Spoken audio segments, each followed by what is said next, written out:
விமானத்தில் பறக்க வேண்டும் என்ற மாணாக்கர்களின் கனவை தனது சொந்த செலவில் நிறைவேற்றியுள்ளார் தூத்துக்குடியை சேர்ந்த பள்ளி தலைமை ஆசிரியர் ஒருவர். இதுகுறித்த செய்தி தொகுப்பை தற்பொழுது பார்க்கலாம். தூத்துக்குடி அருகே பண்டாரம்பட்டியில் உள்ள அரசு உதவி பெறும் தொடக்கப் பள்ளியில் 50க்கும் மேற்பட்ட மாணவ மாணவிகள் படித்து வருகின்றனர்.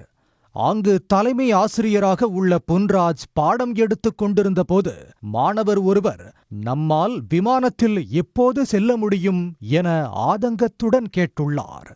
மற்ற மாணவர்களும் விமானத்தில் பறக்க ஆசையாக உள்ளதாக கூறியுள்ளனர். எங்க பாடத்துல விமானம் வந்ததுனால எங்க சார்ட்ட நாங்க கேட்டோம். எங்க சார் உடனே எங்களை ஃப்ரீயா கூட்டு போறேன்னு சொன்னாங்க. நாங்க அரசு பள்ளியில தான் படிக்கோம். நாங்க கஷ்டப்பட்ட ஃபேமிலினால எங்களை சார் ஃப்ரீயா கூட்டு போறேன்னு சொன்னாங்க.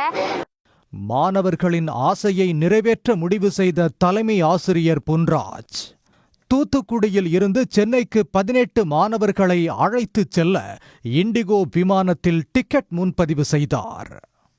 விமானத்தில் பறக்கும் நாளை எதிர்பார்த்து காத்திருந்த மாணவ மாணவிகள் தாங்கள் எதிர்பார்த்தபடியே தூத்துக்குடி விமான நிலையத்தில் இருந்து சென்னைக்கு விமானத்தில் ஏறி உற்சாகமாக பயணித்தனர்.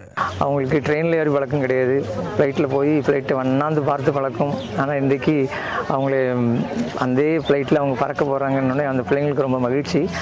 அவங்களால பணம் கட்ட முடியாது. உடனே அந்த 18 பேருக்குரிய பணத்தையும் நானே ஷேர் பண்ணுறேன். அவங்க பிள்ளைங்க இலவசமாக வர்றாங்க.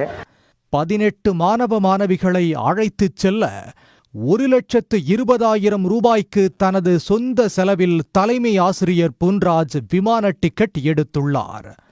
நல்லாசிரியர்கள் உள்ளவரை மாணவர்களின் கனவுகள் நனவாகும் என்பதற்கு இந்த சம்பவம் மேலும் ஒரு சான்று.